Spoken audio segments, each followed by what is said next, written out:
একে একে অনেকবার এগুলো নিয়ে কাজ করা হয়েছে, মন্ত্রণালয় 2 থেকে 3 বার যাওয়া হয়েছে, শিক্ষা ভবন ঘেরাও করা হয়েছে, আমাদের বারবার ভিতরে নেওয়া হয়, প্রতিনিধিদের মিটিং করা হয়, সেখানে আমাদের আশ্বাস দিয়ে ফিরে পাঠানো হয় যে তোমাদের এই কিছুদিন সময় দেওয়া হলো, আমরা কাজটা করছি, আবার সময় দিচ্ছি, আমরা কাজটা করছি, কিন্তু শেষ পর্যন্ত তারা শুধু ডেটের উপর ডেট দিয়ে যাচ্ছে, তাদের কাজের আমরা গতি দেখছি না। আমাদের কাছে যতটুকু সম্ভবত নিউজ এসেছিল সে অনুযায়ী আমাদের অধ্যাদেশের কাজ অনেকখানি হয়ে গিয়েছে, এখন সেটা ক্যাবিনেটে উপস্থাপন করার মাধ্যমে আমাদের অধ্যাদেশটা জারি করা বাকি। সেটাতে যদি এত বিলম্ব করা হয়, আমাদের আশ্বাস দেওয়া হয়েছে 15 জানুয়ারির মধ্যে আমাদের অধ্যাদেশ দেওয়া হবে, সেই আশ্বাস অনুযায়ী যদি তারা রাষ্ট্র সেই কাজ করতে ব্যর্থ হয়, তাহলে তো আমার রাষ্ট্রের কাছে আর কিছু বলার নেই। নির্বাচন আসছে, হয়তো এখন আর তোমাদের দিবে না, হয়তো তোমরা বিশ্ববিদ্যালয় আন্ডারে যেতে পারছো না, এরকম একটা ব্যাপার। এই জন্য আমরা নির্বাচনের আগে অধ্যাদেশ চাই। আমাদের অধ্যাদেশের ডেট বারবার দেওয়া হচ্ছে, আমাদের সাথে তালবাহানা করা হচ্ছে, এই জন্য আমরা এবার এখান থেকে সরবো না। আমরা অধ্যাদেশের নিউজ পাবো, আমরা শুনবো হ্যাঁ অধ্যাদেশ জারি হয়েছে, হ্যাঁ এখন থেকে আমরা ঢাকা কেন্দ্রীয় বিশ্ববিদ্যালয়ের ছাত্রছাত্রী হিসেবে বলতে পারবো, ঠিক আছে, তারপরে আমরা এখান থেকে যাবো।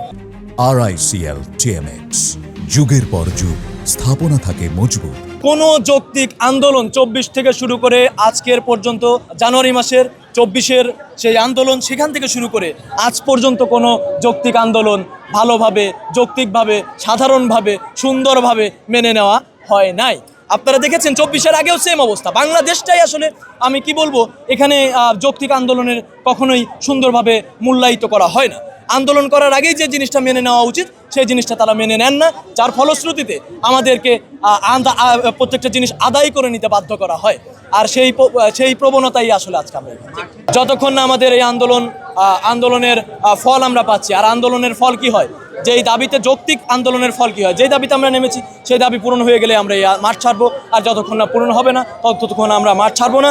আমাদের আজকের স্লোগান একটাই, অধ্যাদেশ অথবা ইউনিভার্সিটি হলে তো আমাদের সেশন যাওয়ার থাকবে না, অবশ্যই থাকবে না। পড়াশোনার যে আমাদের কাঠামোটা আছে এটা অবশ্যই আরও ভালো হবে, আর পড়াশোনার মানটা ভালো এবং উন্নত করার জন্যই তো আমরা ইউনিভার্সিটি, স্বতন্ত্র ইউনিভার্সিটি চাচ্ছি, বা অধ্যাদেশটা আমাদের হচ্ছে চাওয়া।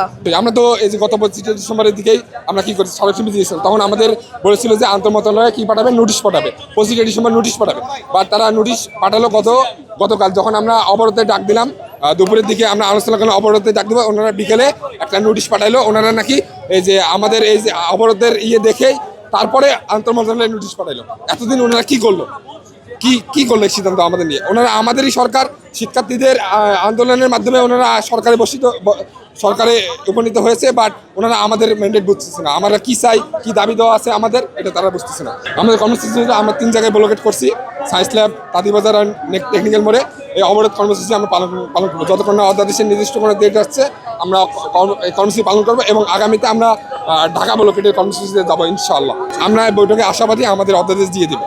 এখন বৈঠকে যদি অধ্যাদেশ না হয় তাহলে আমরা কি শঙ্কায় পড়বো, এই শঙ্কায় পরবর্তী সরকার এসে আমাদের এই অধ্যাদেশ দিবে কিনা।